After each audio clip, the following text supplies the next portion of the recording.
is Juliana Silva, and I'm here today to talk to you about stress.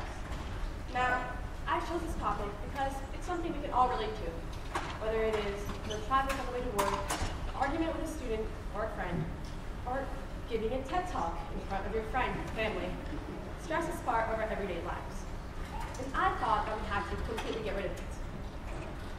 However, as I continue to do my research, I realized that stress is inevitable. However, we can deal with it, and that's why I'm here today, to make you better at stress. Before we go into that, I want to tell you about two different types of stress. First, there's eustress, which is a good type of stress. It puts just enough pressure on you to do certain things, and it motivates you. And it comes from doing something such as moving to a new home.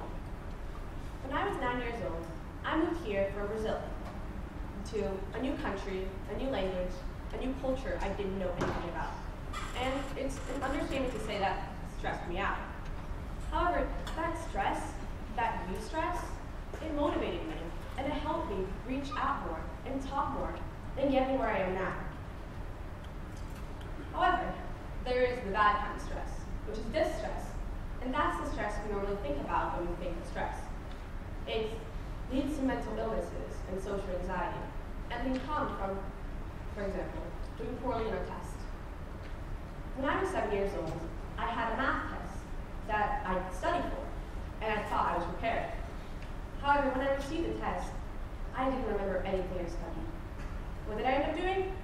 I ran out of the classroom into the bathroom until a teacher had to drag me back to the classroom while I was sobbing, and I still had to end up taking that test.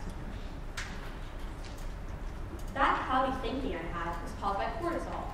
Cortisol is a stress hormone, and your body releases it when you're stressed because it gives you more sugar and more energy to help you fight or flight.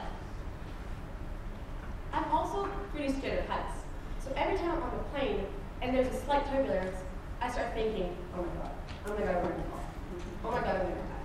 And oh my, this is so. And this happens to me every time. You can ask my parents, they have to sit next to me. But that's not good for you, and that is called catastrophic thinking. Catastrophic thinking is basically when you picture the worst case scenario, and that's also triggered by cortisol. So what's next for stress? How do we handle these futuristic stressful situations? Well, we live in a society that's very advanced, and you can find resources all around. I can easily access the internet and look up the probability of a plane crashing and realize that it's not very likely. It works like a vaccine. You're inserting a little bit of that virus or the fear, so when you actually have to deal with it, you won't suffer as much. Another surprising way to deal with stress is to be more social. Let me explain. There's this hormone called oxytocin.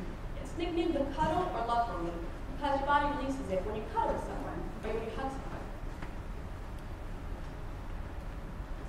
Oxytocin also lowers your heart rate, and it strengthens your heart cells. So when you're stressed, your body is telling you to reach out to help, talk to someone, or even hug someone, because that will lower your heart rate, and that will calm you down. We're often mistaken that we are our emotions. However, that's simply not the case. When you picture emotions as something else, such as a little panicky friend, you start remembering that you're in control of your emotions, and that you simply aren't your emotions. If there's one thing I want you to remember from this talk, is that stress is inevitable, but it's not unstoppable.